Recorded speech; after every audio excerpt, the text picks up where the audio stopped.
आज भक्ति का प्रसंग आपके बीच में प्रस्तुत किया गया है। श्री कृष्ण कहते हैं कुछ भक्त ऐसे होते हैं जो हमें कभी कभी याद करते हैं और उनको मैं भी कभी कभी याद करता हूँ। कुछ भक्त मेरे ऐसे हैं जो मेरे से कुछ मांगने आते हैं, तो कुछ मांगते हैं तो उनको हम कुछ दे देते हैं। मैं आपको एक कुछ की कथा सुना रहा था, वो कुछ की कथा भी बाकी रह गई है, थोड़ा सा बाकी है। ससुराल में एक भोला राम गया था, तो जो कुछ लेकर गया था वो अपनी सासू को दिया। तो सासू ने देखा खोलकर गठरी, तो उसमें जमी कंद था। जमी कंद देख करके सासू के समझ में आ गया कि मेरा जमाई जो है वास्तव में भोला राम ही है। ये जमी कंद खरीद कर लाया है, ये कांदा। और उसको रास्ते में उसने थोड़ा खाया भी था, तो उसके गले में खुजलाहट हो रही थी। तो सासू ने कहा कि बैठो जमाई जी, कुशल मंगल तो है ना, मेरी बेटी तो ठीक है ना? बोले सब ठीक है। तो बोले आपके लिए कुछ नाश्ता ले आई हूँ। नाश्ता लेकर आती हूँ, कुछ ले आती हूँ। तो उस जमाई ने कहा कुछ मत लाओ, क्योंकि मैं कुछ खरीदा हूँ, कुछ खाया हूँ, कुछ लाया हूँ, कुछ दिया हूँ, और ये कुछ ऐसा खतरनाक है कि मेरे गले में खुजलाहट हो रही है, चिड़चिड़ाहट हो रही है, अब मैं कुछ नहीं खाऊंगा। तो सासू ने कहा कुछ क्या लाए हो? बोले वो गठरी में जो तुमको दिया। बोले वो तो जमी कंद है, वो कच्चा थोड़े खाया जाता है, उसको क्यों खाया तुमने? बोले मुझे मालूम नहीं था, मेरी वाइफ ने कहा था कुछ खरीद लेना, कुछ ले जाना, कुछ दे देना, कुछ रास्ते में खा लेना। तो कुछ ले लिया, कुछ खा लिया, कुछ दे दिया। अब तुम फिर कहती हो कुछ खा लो, तो कुछ नहीं खाऊंगा, कुछ में बड़ा गड़बड़ है। तो ऐसे कितने भोले भाले लोग हैं।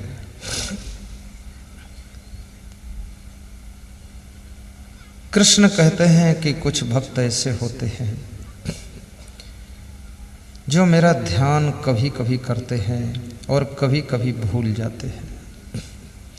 जब उनको कोई ज़रूरत पड़ती है तो याद कर लेते हैं, उनका काम हो जाता है तो मुझको भूल जाते हैं। और कुछ मेरे भक्त ऐसे हैं जो मुझे निरंतर ध्यान धरते हैं और याद करते हैं। उनका कोई स्वार्थ नहीं है, निस्वार्थ निष्काम भक्ति करते हैं। और ऐसे भक्तों को मैं भी याद करता हूँ और मुझे वह भक्त बहुत प्रिय लगते हैं। मैं उन भक्तों को प्रेम करता हूँ, वे मुझे प्रेम करें न करें, कम करें, लेकिन जो लोग दुनिया के नर नारियों को प्रेम करते हैं उनको मैं बहुत प्रेम करता हूँ। जो दुनिया के नर नारियों के काम बनाते रहते हैं उनका मैं कोई काम बिगड़ने नहीं देता हूँ, उनका हर काम मैं भी बना देता हूँ जो सबके काम बनाते रहते हैं। अद्वेष्टा सर्वभूता नाम मैत्रः करुण एव च। मैं गा देता हूँ, संस्कृत श्लोक है, कुछ गाने का मन हो रहा है।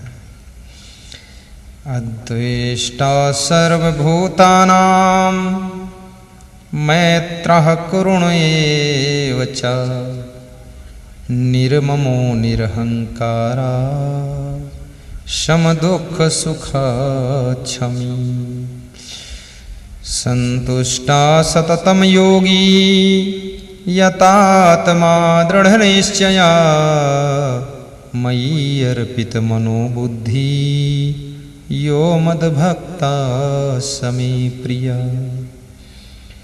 अनपेक्षा शुचिदच्छा उदासीनो गतव्यथा, सर्वारंभ परित्यागी यो मद्भक्ता समे प्रिया। यो न हृष्यति न शोचति न द्वेष्टि न कांक्षति, शुभाशुभ परित्यागी यो मद्भक्ता समे प्रिया। एतो धर्मामृतम् इदं यथोक्तं पर्युपास्ते, श्रद्धाना ते अतीव मे प्रियः भक्तः। क्या अर्थ है इन श्लोकों का? आज के 18 वर्ष पहले इन श्लोकों को मैंने याद किया था। कभी कभी इनकी ज़रूरत पड़ती है, बोलता हूँ। बड़े प्यारे श्लोक हैं, श्रीमद् भगवत गीता के श्लोक हैं। जो श्लोक कृष्ण भगवान ने खुद बोले थे वो श्लोक हैं। कुरुक्षेत्र में महाभारत के रणांगण में कृष्ण भगवान ने अर्जुन को श्लोक सुनाया था।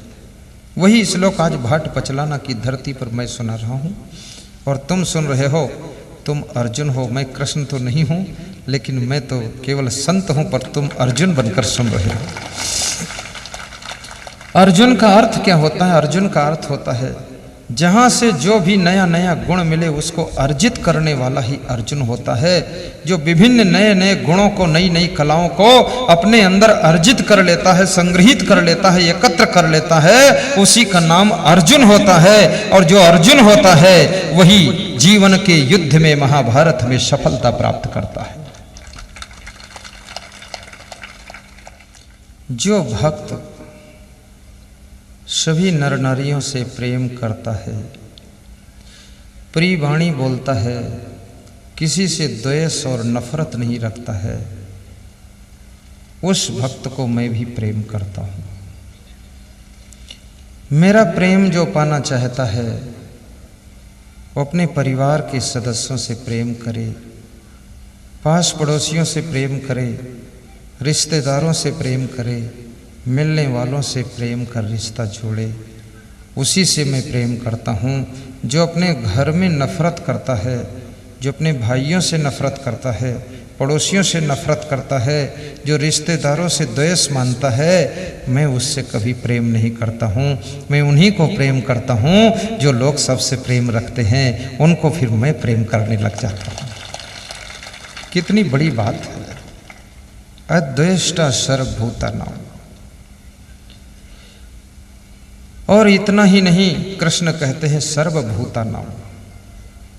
जो पशु पक्षियों से भी प्रेम करता है, जो चिड़ियों से भी प्रेम करता है, उनको मैं बहुत प्रेम करता हूँ। जो गौ माता से प्रेम रखता है उसको तो मैं बहुत मानता हूँ, और जो गौ माता को दुख देता है उससे मैं कभी प्रेम नहीं रखता हूँ। याद रखना, पशु पक्षियों से भी प्रेम रखना। आपके द्वार पर जो कुत्ता रहता है उसको भी थोड़ा प्रेम से बोल देना। कुत्ता मनुष्य के साथ में ही रहता है, और कुत्ता एक ऐसा प्राणी है, ये मनुष्य के बिना रह नहीं सकता है। ये तुम्हारी जूठन खाने के लिए बिना वेतन का द्वारपाल है। बैठने के लिए गद्दा पलंग मांगता नहीं है, लेकिन जमीन पर बैठ जाता है, जूठन खा लेता है और दिन रात वफादारी से ड्यूटी देता है। घी चुपड़ी रोटी खाने वाले लोग गद्दारी कर सकते हैं, लेकिन जूठन खाने वाला कुत्ता वफादारी से अपना कार्य करता है। इस कुत्ते से भी सीखना चाहिए। और कुत्ता अपने मालिक को बहुत प्रेम करता है। जब तुम कहीं से आते हो तो कुत्ता सबसे पहले तुम्हारे पैर चूमेगा, पूंछ हिला करके तुमको धन्यवाद देगा, दोनों पैर सामने वाले पैर खड़े करेगा, तुम्हारे पैरों के ऊपर रखेगा, अपना पेट दिखाएगा कि मालिक इस छोटे से पेट का सवाल है, मेरा भी ध्यान रखना। अब बड़ा खुश होगा, कूं कूं कूं कूं करेगा। और फिर भी तुम नहीं पिघलोगे तो तुम्हारे सामने चारों पैर ऊपर करके पीठ नीचे करके पड़ा रहेगा कि अब तो दया करो कुछ। तब तुम जब उसकी तरफ मुस्कुरा दोगे तो समझ जाएगा कि मेरा मालिक अब डील हो गया है, अब आगे बढ़ो, काम बन जाएगा। कुत्ते भी बड़े होशियार होते हैं, वो भी अपने घर के मालिक को डील करना जानते हैं। मेरा आश्रम जो नेपाल बॉर्डर पर है, तो वहाँ कुछ कुत्ते ज़बरदस्ती आकर के निवास कर चुके हैं। नहीं रखा गया तो भी रह लिए हैं। तो जब मैं जाता हूँ, मेरी उनकी कोई पहचान नहीं है, पर वो मुझको पहचानते हैं कि ये आदमी मेन है, जिस दिन इसका मूड घूमेगा निकलना पड़ जाएगा। तो वे सारे कुत्ते, जब मैं सुबह सुबह परिक्रमा के लिए क्षमादेव पार्क में जाता हूँ, तो वे सब मेरी अगवानी करते हैं, आगे आगे चल देते हैं कि आओ इधर रास्ता बताते हैं, ये पार्क है, इसमें चलो। तो मैं कहता हूँ संतों से, ये कुत्ते क्यों आ रहे मेरे साथ? बोले ये अपने आप आते, हम बुलाते थोड़े हैं, ये आपसे पहचान बना रहे हैं। वो पहचान बना लिए तो मेरा भी दिल पिघल गया। मैंने संतोष से कहा अच्छा इनको भगाना मत, अब पड़े रहने दो, कोई बात नहीं। अब वे धीरे धीरे इतना व्यवहार बढ़ा लिए हैं कि वे दूध भी पीते, उनको दूध मिलने लगा आश्रम से, और रोटी भी खाते हैं, तंदुरुस्त भी हो गए हैं। काम सिर्फ इतना करते हैं वे कि जब मैं जाता हूँ पूँछ हिला देते हैं और मेरी अगवानी करते हैं, आओ आइए, धन्यवाद आपको, पधार गई साहिब बंदगी, आओ। इतना तो कुत्ता होशियार है। उन बेटों को भी सीखना चाहिए जिनके लिए माँ बाप 50-50 बीघे जमीन कमा कर बना कर देते हैं, 3-3 मंजिल का मकान बना कर देते हैं, जन्म देते हैं, अपना दूध माँ पिला देती है, और उनके लिए गाड़ी घोड़ा लाड़ी बाड़ी सब कुछ ला करके दे देते हैं। फिर भी वो बेटा ताजी रोटी घी चुपड़ी खाने वाला अपने बाप के बाहर से आने पर उठ करके रिसीव नहीं करता है, पैर नहीं छूता है। ऐसे बेटे को धिक्कार है और इस वफादार कुत्ते को धन्यवाद है। और प्रेम शब्द इतना महत्वपूर्ण है। आज यहाँ पर इतनी आत्माएं आई हुई हैं 5000 की संख्या में। ये प्रेम की डोरी से खींचकर ही आई है। कितने लोग पैदल आए हैं, कितने मोटरसाइकिल से आए हैं, कितने कार से आए हैं, कितने साइकिल से आए हैं, और टाइम देख करके 11 बजे से यहाँ सब बैठे हैं। बहुत सी माताएं बहनें, बहुत से पुरुष बंधु 1 घंटे एडवांस बिफोर इसलिए आए कि आगे बैठने का स्थान मिलेगा तो गुरु जी का दर्शन भी ठीक मिलेगा। 1 घंटे पहले से यहाँ बैठे हैं। मैं उन माताओं बहनों को, उन पुरुष बंधुओं को धन्यवाद देता हूँ कि आपके प्रेम में वास्तव में बहुत बड़ी शक्ति है। और मैं भी यदि आया हूँ तो आपके प्रेम में खिंच करके ही नेपाल बॉर्डर से आया हूँ। बाकी रोटी तो वहाँ भी मिल जाती थी और सोने की जगह भी मिल जाती थी, लेकिन ये प्रेम तो जब हम भाट पचलाना में आएंगे तभी आप लोग जब मिलेंगे तभी ये प्रेम मिलेगा। ये प्रेम वहाँ मिलने वाला नहीं है। वहाँ तो दूसरी आत्माओं का प्रेम मिलता है, यहाँ और नई आत्माओं का प्रेम मिलता है। और संत की और मेहमान की पहली खुराक प्रेम होता है। मनुष्य को यदि खुश रखना है, अगर स्त्रियां चाहती हैं कि मेरा पति बीमार कम हो, तो अपने पति को प्रेम से बोलिए, प्रेम से भोजन परोसिए, प्रेम से खिलाइए, प्रेम से बिस्तर लगाइए। उनसे कभी नाराज मत होइए, टेंशन की बात मत सुनाइए। अंदर कोई दुख भी है तो भी मुस्कुरा कर बोलिए कि सब ठीक है, आनंद है। तो आपके पति की उम्र 10 वर्ष बढ़ जाएगी और बीमारी जो शुगर की है वो बिल्कुल नहीं आएगी और आपका पति बड़ा प्रसन्न रहेगा। अपने पतियों का इलाज घर में कीजिए, हॉस्पिटल मत भेजिए। और जो पति लोग चाहते हैं कि मेरी वाइफ स्वस्थ रहे, बीमार ना हो, उनको चाहिए कि 24 घंटे में 20 मिनट का समय निकाल करके, सप्ताह में 1 दिन का टाइम निकाल करके अपने पत्नी के पास बैठ करके घंटे आधा घंटे 10 मिनट बात करें और उसकी बात को सुने और उससे कहें कि मेरा ये जीवन तेरे लिए है और तेरा जीवन मेरे लिए है। हम तुम दोनों मिलकर के इस जीवन को भारत देश के विकास में लगाएंगे, घर की उन्नति में लगाएंगे और गुरुदेव की भक्ति करके मुक्ति को प्राप्त करेंगे। इसलिए हमारा तुम्हारा जन्म हुआ है। जो पुत्र लोग चाहते हैं कि मेरे पिताजी जल्दी मृत्यु को प्राप्त ना हो, उन पुत्रों को चाहिए कि अपने पिता को टेंशन मत दीजिए, अपने पिता के मनो अनुकूल संतोषजनक कार्य कीजिए और शिक्षा में मन लगाइए, गलतियां मत कीजिए, पिताजी के मान सम्मान को बढ़ाइए, माता जी की इज्जत को बढ़ाइए और कच्चे घर को पक्का घर बनाइए और साइकिल को कार में बदल दीजिए और अपनी जिंदगी को बेकार मत गंवाइए। और माता पिता के सुबह शाम उठ करके पैर छू लीजिए और उनसे कहिए कि बहुत आनंद है और आपको देख लेता हूं तो परमानंद हो जाता है। उनकी उम्र बढ़ेगी, वह स्वस्थ रहेंगे माता पिता आपके। और बुजुर्ग माता पिता से भी यही कहना है कि अपने बेटे बहुओं का मनोबल बढ़ाइए, उनका आत्मबल बढ़ाइए। उनसे कहिए कि बेटे तुम्हारे में बहुत कुछ करने की सामर्थ्य है। आपन तेज संहार वापे तीनों लोक हाँकते कांपे। हर व्यक्ति का मनोबल लगभग सोया रहता है, आत्मबल पूरा जाग ही नहीं पाता है। और याद रखना, आपके पास में अनोखी शक्तियों का खजाना है, आपके पास में अद्भुत क्षमता का भंडार भरा हुआ है। आप कोई साधारण व्यक्ति नहीं हो। आप ही एक दिन महारानी लक्ष्मीबाई बनकर के आई थी। 500 अंग्रेजों को आपने हराया था अकेले। आप ही कभी मीराबाई बनकर के आई थी, जो कृष्ण के मंदिर में मथुरा दर्शन करने गई थी।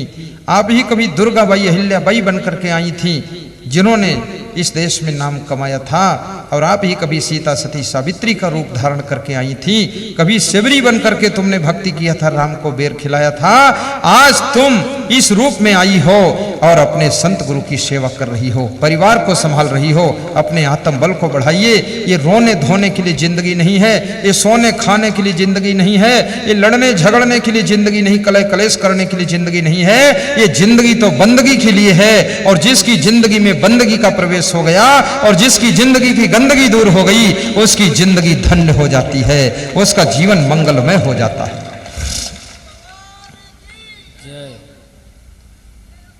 पुरुषों से मैं कहूंगा, कभी तुम ध्रुव प्रहलाद बन करके आए थे, कभी तुम कृष्ण सुदामा का रूप धारण करके संदीपन गुरु के आश्रम में शिक्षा प्राप्त करने गए थे, और कभी तुम राम और लक्ष्मण बन करके वनवास की यात्रा कर रहे थे, और कभी तुम संत कबीर स्वामी महावीर बन करके संसार को देशना सुनाते थे। आज तुम अपने आप को इन विषयों में प्रभावित कर लेने के कारण साधारण से हो गए हो। तुम अपने आत्मबल को याद करो, तुम तुम्हारे क्षमताओं को स्मरण करो, तुम तुम्हारी शक्तियों को जागृत करो। तुम साधारण नहीं हो। तुम्हारे अंदर राम की भी शक्ति छिपी है, कृष्ण की शक्ति छिपी है, तुम्हारे अंदर कबीर जैसा ज्ञान भी छिपा हुआ है, तुम्हारे भीतर तुलसीदास की सारी चौपाइयां भरी हुई हैं। तुम इस प्रपंच से थोड़ा ऊपर उठ सको, राग द्वेष से अपने को बचा सको, तुम इस दुनिया के जंजाल से अपने को ऊपर उठा सको, तो संसार में तुम भी कोई महान कार्य कर सकते हो। तुम साधारण इंसान नहीं हो।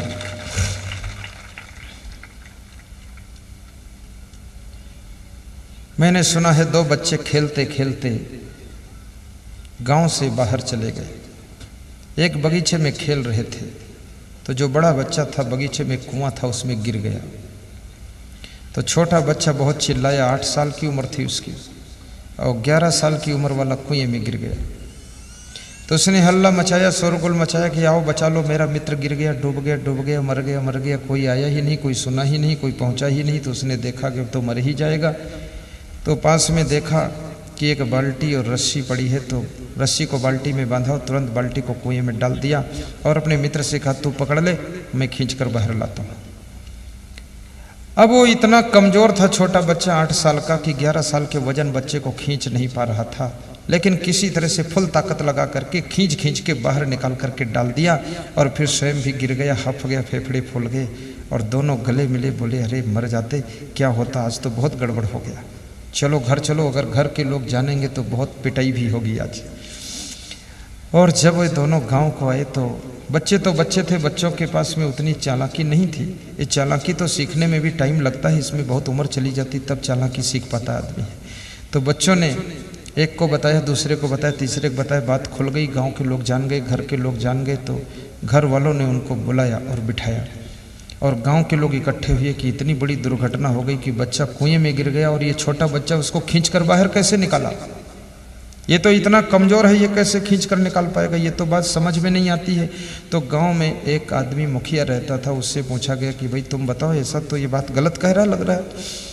बोले गलत कह तो सही कह रहा कि कुएं में बड़ा बच्चा गिर गया, तो छोटे बच्चे ने रस्सी बाल्टी डाली, वो पकड़ा, ये खींचा, निकला, बाहर आ गया। बोले ये तो समझ में बात नहीं आ रही, इतना कमजोर बच्चा खींच के निकाल कैसे पाएगा। बोले ये तो बड़ी सीधी सी बात है, क्योंकि जिस समय वो बड़ा बच्चा कुएं में गिरा था उस समय वहां पर कोई तीसरा आदमी नहीं था ये कहने वाला इस छोटे बच्चे को कि तुम में इतनी ताकत नहीं है कि तुम इसको नहीं निकाल पाओगे।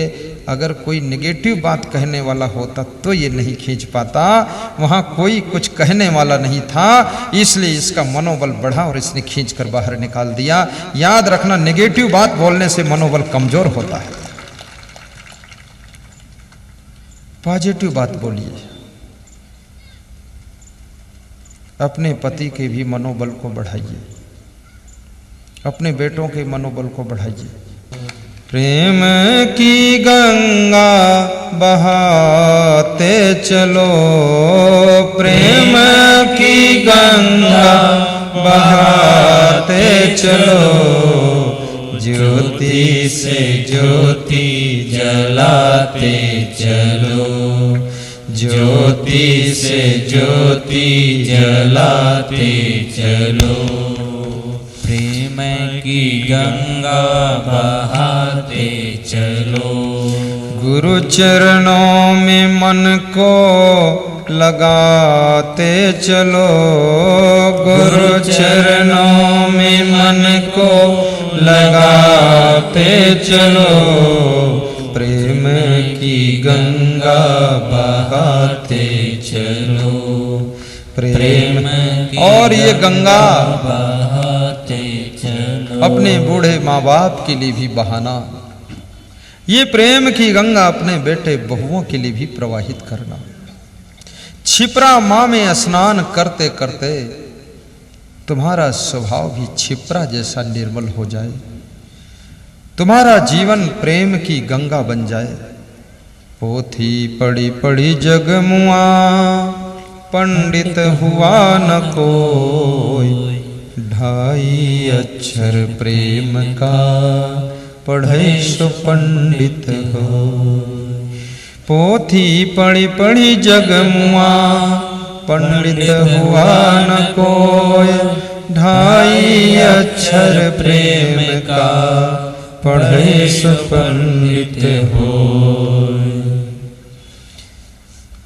प्रेमवा म भूले भगवान हो शिवरी के घर माँ, प्रेमवा म भूले भगवान हो शिवरी के घर माँ, शिवरी के घर माँ हो, शिवरी के घर माँ, शिवरी के घर माँ हो, शिवरी के घर माँ। प्रेमवा म भूले भगवान हो शिवरी के घर माँ, प्रेमवा म भूले भगवान हो शबरी के घर माँ। सज्जनों, घर आपका कितना ही सुंदर बना हो, लेकिन घर में रहने वाले लोग यदि सुंदर स्वभाव के नहीं हैं, घर में निवास करने वाली माताएं बहनें सुंदर व्यवहार नहीं करती हैं, घर में रहने वाले पुरुष लोगों का खान पान सुंदर नहीं है, पवित्र नहीं है, शाकाहारी, तो उस घर में शांति निवास नहीं करती है। घर को सुंदर बनाओगे तो पैसे से सुंदर बनेगा, लेकिन घर में रहने वाले लोग, उनका स्वभाव पैसे से सुंदर नहीं बनेगा, उनका चरित्र पैसे से सुंदर नहीं बनेगा, उनके कर्म पैसे से सुंदर नहीं हो सकते हैं, उनका व्यवहार सत्संग से सुंदर होगा, उनके कर्म सत्संग भक्ति से सुंदर होंगे। इसलिए आपके घर में सत्संग की आवाज़ गूंजनी चाहिए। आप गुजरात में जाइए, सबके घरों में लगभग साउंड सिस्टम बहुत अच्छा लगा हुआ है, और प्रवचन की CD, DVD, memory drive, pen drive ये लगी रहती है। ज्यों ही वे लोग 10 मिनट भी खाली होते हैं, तुरंत बटन ऑन करते हैं और प्रवचन सुनते रहते हैं, भजन सुनते रहते हैं। कोई प्रपंच नहीं करता है, शांति से अपना अपना कार्य करते हैं, बड़े प्रेम से रहते हैं। इसलिए गुजरात प्रदेश की बहुत बड़ी उन्नति हुई है, गुजरात का बहुत बड़ा विकास हुआ है। मैं चाहता हूं कि हमारे मध्य प्रदेश का भी ऐसा ही विकास हो। आपके घर में भी सत्संग की आवाज़ गूंजनी चाहिए। पेन ड्राइव, मेमोरी कार्ड प्रवचन के आप खरीदिए, कंजूसी मत कीजिए। न जाने कब टीवी में प्रवचन बंद हो जाए, अभी बंद चल रहा ना, बंद चल रहा है, और न जाने कब तुम्हारे गुरुजी प्रवचन देने वाले परलोक चले जाएं। भगवान बुला लें कि अब यहाँ आओ प्रवचन सुनाओ। तो इसलिए मेमोरी कार्ड और पेन ड्राइव खरीद लीजिए और साथ में सीडी डीवीडी प्रवचन की खरीद लीजिए और आपके घर में सुबह 1 घंटा, शाम को बहुत अच्छा साउंड सिस्टम लगाइए, मधुर मधुर सुनिए और थोड़ा सा 5 मिनट ध्यान में भी सुबह शाम बैठा करो। परेशान न हुआ करो, गुरुदेव की कृपा मिलेगी, आशीर्वाद बरसेगा। आपके घर में जो भी आपकी मनोकामना है वो सब पूरी होगी, कुछ भी कमी नहीं रह जाएगी। आशीर्वाद एक ऐसी चीज है और तुम्हारा प्रेम और साधना और भक्ति ऐसी चीज है कि तुम्हारा घर भी सुंदर बन जाएगा, घर वाले भी सुंदर हो जाएंगे, गाड़ी भी सुंदर आ जाएगी और लाड़ी भी सुंदर आ जाएगी, सब सुंदर ही सुंदर हो जाएगा और बड़ी शांति मिलेगी। इसलिए गुरु की भक्ति करो और भजन सुना करो, प्रवचन सुना करो और साथ साथ में अपने गांव में प्रवचन कराया भी करो। गांव को तुमने दिया क्या? अपना कमाया खाया सोया और मर गए तो क्या दिया?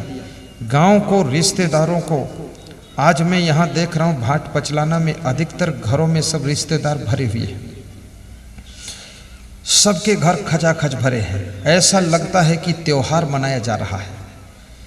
सुन लो मेरे भाई बहना, बंदगी हमार है, लगता भाट पचलाना में घर घर त्योहार है, लगता भाट पचलाना में घर घर त्योहार है, घर घर त्योहार है, घर घर बहार है, घर घर त्योहार है, घर घर बहार है। सुन लो मेरे भाई बहना, बंदगी हमार है, सुन लो मेरे भाई बहना, बंदगी हमार है। आपको मैं अपनी बंदगी करता हूँ, आपको मैं नमस्कार करता हूँ कि आपके घर में आज कितने मेहमान आए हैं प्रवचन सुनने के लिए।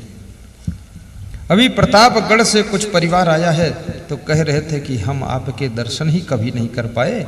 कुलथाना में सत्संग हुआ तो वहाँ घर के सब लोग आ गए तो मैं घर बचाने में रह गया, और यहाँ जब हुआ तो मैंने कहा मैं जाऊँगा, तो कोई चाहे जाए न जाए मैं तो जाऊँगा।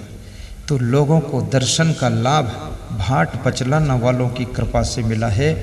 इस सत्संग का बहुत सा पुण्य सत्संग कराने वालों को मिलेगा।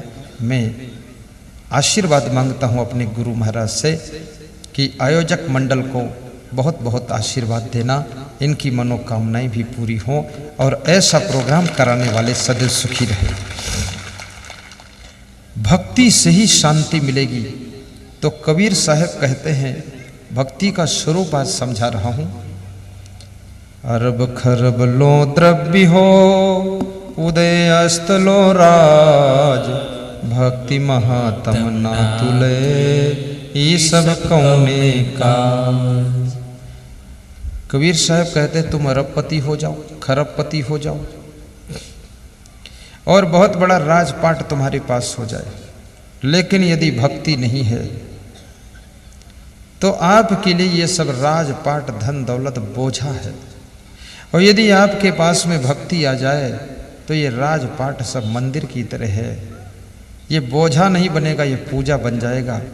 याद रखना, राम के पास में भक्ति थी तो राम भगवान बन गए, और रावण के पास में संतों की भक्ति नहीं थी, संतों का प्रवचन नहीं था, वो संतों का विरोधी था और संत गुरु को मानता नहीं था, इसलिए रावण राक्षस बन गया। शिव जी का नाम तो जपता था, ओम नमः शिवाय, लेकिन संतों के प्रवचन से दूर रहता था तो रावण की बुद्धि बिगड़ गई। याद रखना, किसी देवी देवता की आप पूजा करते हो वो तुम्हारे इष्ट देव हैं, कुल देवी हैं, करो, लेकिन अगर सत्संग से आप नहीं जुड़ते हो तो आपके आचरण सुधारने वाला कोई नहीं है। सत्संग आपके आचरण बदलता है, आपका खान पान सुधारता है। मांस मछली अंडा नशा शराब का सेवन कभी न करना, शाकाहारी बनो। जैन धर्म के 24वें तीर्थंकर स्वामी महावीर से पूछा गया कि धर्म क्या है, तो उन्होंने कहा दया पालो। दया का पालन करो, इससे बड़ा कोई धर्म नहीं है। जीवों पर दया करो। कबीर से पूछा गया कि धर्म क्या है, तो कबीर ने कहा जीव दया और आत्म पूजा, काहे कबीर धर्म नहीं दूजा। तुलसीदास से पूछा गया धर्म क्या है, तो तुलसीदास ने कहा दया धर्म को मूल है, पाप मूल अभिमान, तुलसी दया न छोड़िए जब लग घट में प्राण। चाणक्य से पूछा गया कि सबसे श्रेष्ठ धर्म क्या है, तो चाणक्य कहते शांत तुल्यम तपो नास्ति न संतोषात् परम सुखम न तृष्णाया परो व्याधि नच धर्मो दया समः। दया के समान कोई धर्म नहीं है, इसलिए सभी से मैंने कोड कर दिया है कि दया सबसे बड़ा धर्म है। तो आप भी दयालु बनो और ऐसा वैसा खटर पटर खाना पीना छोड़ दो, शुद्ध शाकाहारी बन करके जियो, तो स्वामी महावीर की भी कृपा बरसेगी, कबीर की कृपा बरसेगी, तुलसी का आशीर्वाद बरसेगा। और याद रखना मेरी तपस्या का फल भी आपको मिलेगा। शुद्ध शाकाहारी बन जाओ। दया सिंधु मुझे अपना बना लोगे तो क्या होगा। गा दूं, गाऊं, आदेश करो, गा देता हूं। दया सिंधु मुझे अपना बना लोगे तो क्या होगा। दया सिंधु मुझे अपना बना लोगे तो क्या होगा। प्रथम अपने चरित्रों को सुधारोगे तो क्या होगा। प्रथम अपने चरित्रों को सुधारोगे तो क्या होगा। प्रथम अपने चरित्रों को सुधारोगे तो क्या होगा। दया सिंधु मुझे अपना बना लोगे तो क्या होगा। दया सिंधु मुझे अपना बना लोगे तो क्या होगा। बना लोगे तो क्या होगा। सुधारोगे तो क्या होगा। बोलिए सद्गुरु भगवान की। आपकी भक्ति बढ़े। भक्ति का स्वरूप क्या है, भक्ति कैसे करना चाहिए, 2 मिनट में आपको बता देता हूं। प्रथम भगति संतन कर संगा, दूजे रति मम कथा प्रसंगा। गुरुपद पंकज सेवा, तीसर भक्ति अमान। चौथी भक्ति मम गुण गण, करे कपट तजिगा। मंत्र जाप मम दृढ़ विश्वासा, पंचम भक्ति सुवेद प्रकाशा। छठ दम शील विरति बहु कर्मा, निरत निरंतर सज्जन धर्मा। सतोई सब मोह मैं जग देखे, मोते अधिक संत कर लेखे। अठवीं यथा लाभ संतोषा, सपन हूँ नहीं देखे पर दोषा। नवम नम्र सब सो छलहीना, मम भरोस ही हर्ष न दीना। नौ मह जिनके कहु होई, नारी पुरुष सचराचर कोई। सो अतिशय प्रिय भामिनी मोरे, सकल प्रकार भक्ति दृढ़ तोरे। प्रथम भगति संतन कर संगा, दूजे रति मम कथा प्रसंगा। भक्ति स्वतंत्र सकल सुख खानी, बिनु सत्संग न पावहि प्राणी। बड़े भाग्य पाई सतसंगा, बिनहि प्रयास होहि भवभंगा। बड़े भाग्य पाई सतसंगा, बिनहि प्रयास होहि भवभंगा। बोलिए सद्गुरु भगवान की जय। ये मैंने आपको भक्ति का स्वरूप बताया है। प्रथम भक्ति संतों का संग करो। जैसे आज तुम बैठे हो, ये संतों के संग में बैठे हो। आप गुलाब के फूल के संग में बैठो, ना चाहो तो भी खुशबू मिल जाती है। अगरबत्ती के पास में बैठो, बिना चाहे खुशबू मिल जाती है। लेकिन गंदी जगह पर बैठो तो ना चाहते ही बदबू मिल जाती है।